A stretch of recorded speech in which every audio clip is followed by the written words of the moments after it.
Parlay betting is a high risk, high reward style, but how do they work? How are they different from teasers? Are they even a good idea? We're here today to dive deep and break it all down.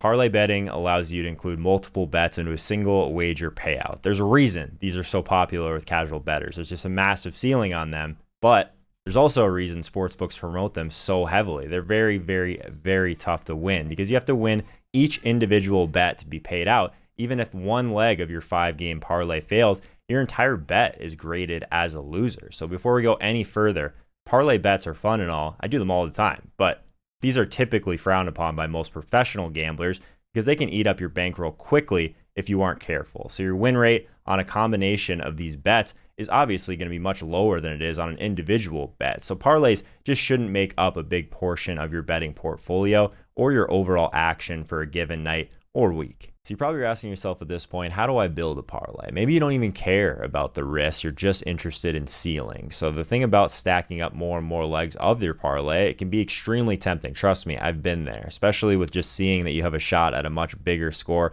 or multiplier with just what feels like adding in layups along the way. But honestly, if we're being completely transparent, it's hard enough to win one bet some nights, let alone 5, 6 at a time. So just don't start lighting money on fire either. Parlays can be built as few as 2 individual wagers or as many as 15, which is pretty crazy in my opinion. But honestly, the most common parlay sizes are at just 2 to 3 legs. That's kind of where you want to be at. These bets can include spread bets, money line bets, over-unders. Some sportsbooks will even allow you to include prop bets in a parlay, which is awesome. Be sure and check out the Betting 101 playlist, by the way, if you're curious about any of those things that I just listed above in terms of what types of bets that we can actually attack. So I'll toss the link in the description for that as well. The most common types of parlay bets are built using pretty straightforward lines overall. These can be over-unders, money lines, spread bets. They can also come from a variety of different sports. For example, you can bet an NFL over-under, an NBA spread, and then an MLB money line all in the same parlay. These overall odds for each bet will ultimately determine what the payout is, but as always,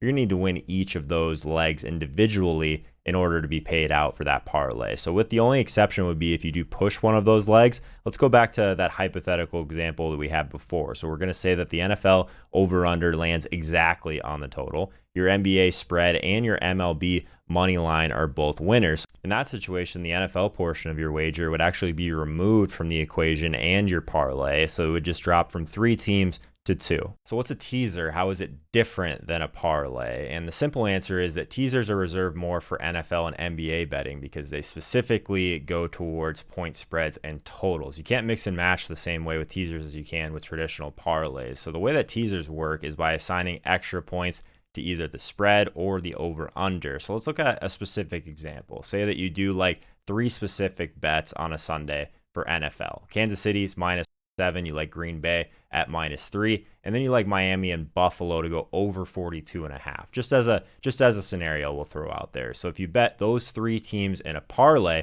you get approximately plus 600 odds on that wager. But that said, if one team fails to cover, you lose the bet. But if you're looking for a little bit more safety, what a teaser allows you to do is adjust the spreads in each of those individual bets in your favor. So that 7-point teaser would leave you with Kansas City, maybe a pick'em, Green Bay +4, and Miami Buffalo over 35.5. Obviously a much easier bet to win than the original parlay, but that said, all of those points are going to cost you. Instead of that traditional plus 600 payout that you get from the 3-team parlay, a 3-team 7-point teaser drops those odds to just plus 150. So just like parlays, your potential payout increases with each wager that you add to the teaser bet, but a little bit less ceiling, a little bit more safety with teasers overall. Everyone wants to talk about what's the strategy for parlays. And to be honest, the real reason that parlays are frowned upon by the betting enthusiasts of the world is that it's just such a low win rate in comparison to just a single bet.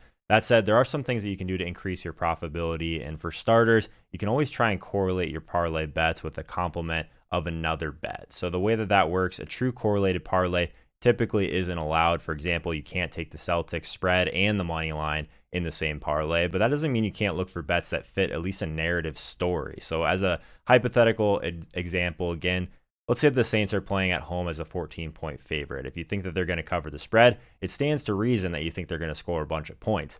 So if you think they're going to score a bunch of points, you might want to think about pairing the Saints with the over in that contest. So of course, it's possible for the Saints to cover the spread and not hit the over, but it doesn't seem like those bets have a negative correlation. In fact, they probably have a pretty strong positive correlation in that case. Another optimal way to use parlays is by staggering the times that you can include in your bet. So in the NFL, it's the easiest example. Think of it as on a Sunday, there's games at 1 p.m., 4:25, Sunday Night Football. Maybe you take one game from each of those in your parlay so that if you win the first two, it gives you an opportunity to hedge before that third contest just to make sure that you're locking in your profit, something that can work extremely well. Bringing it all together, I do think that parlays are a lot of fun. There's no doubt about that. A lot of people really enjoy them, myself included. Risking a few dollars just to take home a huge score, or at least the potential for a huge score, it's a ton of fun. Sign me up. But overextending on these types of long shots, it's not something that's going to be profitable in the long term. We're always worried about putting ourselves in good situations to make money over the long term. So parlays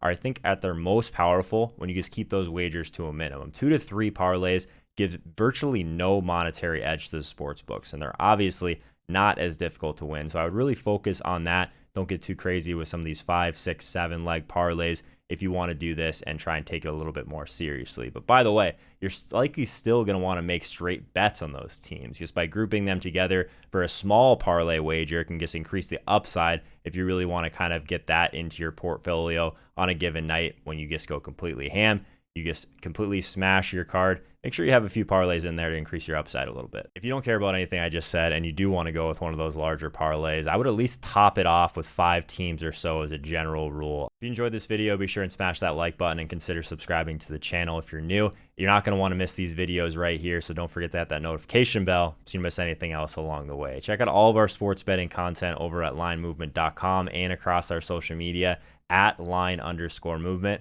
I'll see you guys next time.